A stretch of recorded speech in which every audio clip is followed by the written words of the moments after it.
Well, Rygel is a whole mixed bag of things, really. I like my wives pregnant and my ships cold to the touch. That way my feet stay warm and my slumber is uninterrupted. Wives plural? Big fella. He's a little bit idle because all his predecessors were rulers of the country and were really involved in the running of the planet and the running of the government. But as the years have gone by, so the job's got a little softer and easier, and he's got more and more people to do things for him, and so he's really kind of sat back on his laurels and indulged himself. I was just dreaming about my final mating session when our gestating Goliath decided she needed some exercise.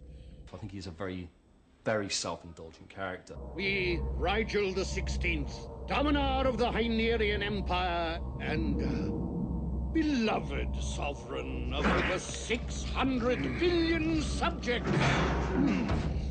Welcome to our yacht. But he's been imprisoned by the peacekeepers at the behest of his brother, one of his brothers, who's also a bit of a nasty character, but we never get to see him. So he's been in prison for 250 years, supposedly. And that's made him a little bit recalcitrant, I guess, and a little bit miserable, and all the more self-important and pompous and arrogant. And don't you know this is an act of war? When my council hears of this, the Hynerian Navy will scorch this hellhole. That should get him thinking. One of the things that I think as actors they have difficulty with is the fact that he's supposed to be a king and he's supposed to be a ruler, and yet because he's very small, he's like a baby. So there's a duality to him. You kind of want to treat him like a small, frail thing, but actually he's not at all. He's very tough. He's got very sharp teeth, and he's got a really bad temper. A bit like a baby, I guess. Here, Aaron. Here. What's wrong? We need to take off immediately. The ship is collapsing and pilot is refusing to follow my commands. Dan, we've run out of time. We need to remove the device right now. If you do it, you do it without me. But you're the only one small enough. Come on.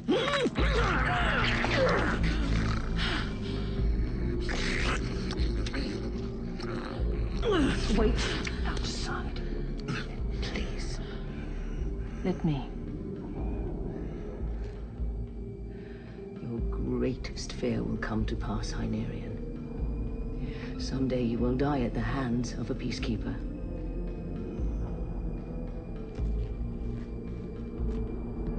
As though you'll get the chance before we're all crushed. He's got a load of stuff in his face. He's got cables in his lips, so he's got a full mouth range here. My hand is actually inside the head, so we've got like a jaw movement. But this malleability that human beings have to form shapes, that's operated on a cable control system. And then his eyebrows and his blinks and his breers, which are like his ear things, they're all servo-controlled, electronically controlled by another puppeteer.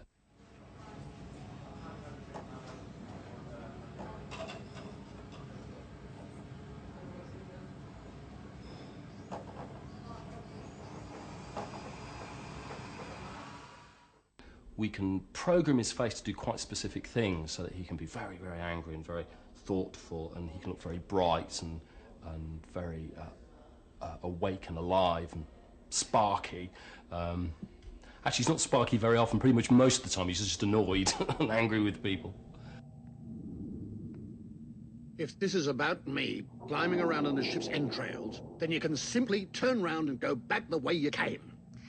With permission, Your Eminence. Yes. Quite often what will happen with a puppet is a performer will do the voice in studio, and then afterwards they might post-sync it with a completely different voice. They'll just look at it and decide what's the best road to go. Oh, yes. Physically, my hand's inside the puppet. David is doing eyes and the Breer eyebrows and the blinks on the left to right. So I have to coordinate with him where we're going to be looking at any particular time and what the expression's going to be. So we have to be quite specific about that. Then at any other given point, we might have another 2 or 3 people involved, one person for each hand, if he's doing quite a complex sequence of movements. Sometimes we'll put one person into little tight skins because he's got these really small hands, so we have to bend the puppeteer's finger like that and jam his hands into this little foam glove, which means that he can eat and he can pick very delicate things up. And then we've got mechanical hands, what we call short arms, which have all the dexterity that a human hand has, minus the little finger.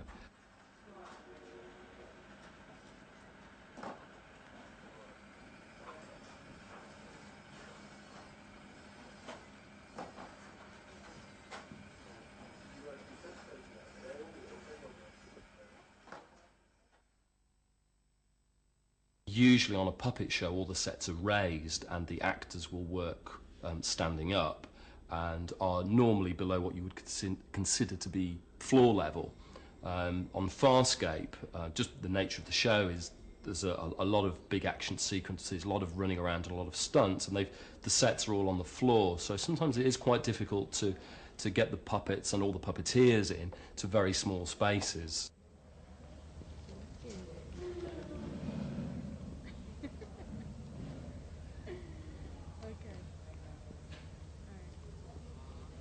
We use a variety of techniques. Sometimes we'll simply just frame out a puppeteer so that you just don't see them off the edge of camera or below the edge of camera.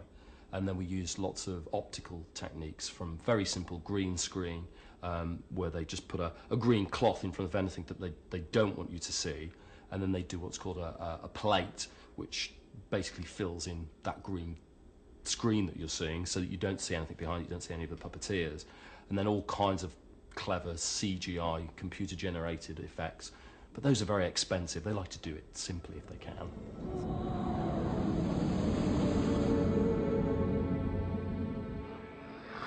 You know, you only expose your ignorance if you don't concede knowledge of the Hurlian stone.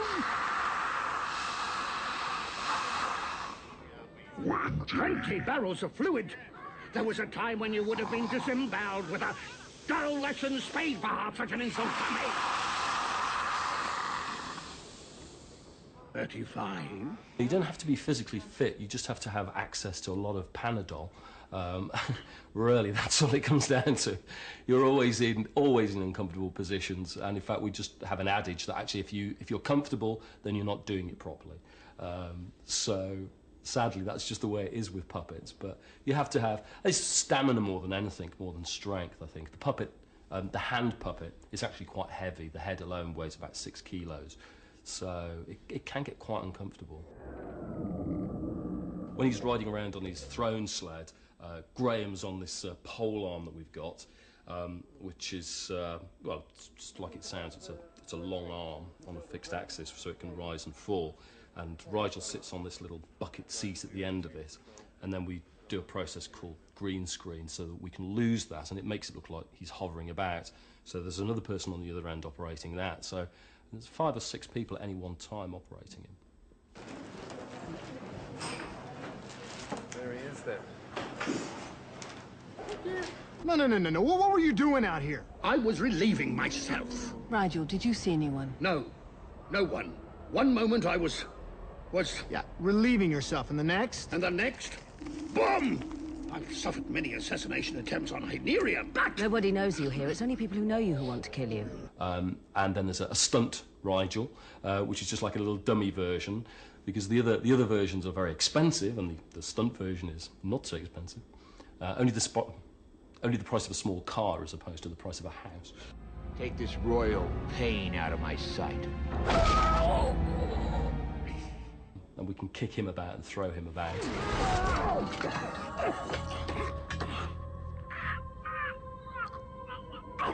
I'm on a heap of lunatics.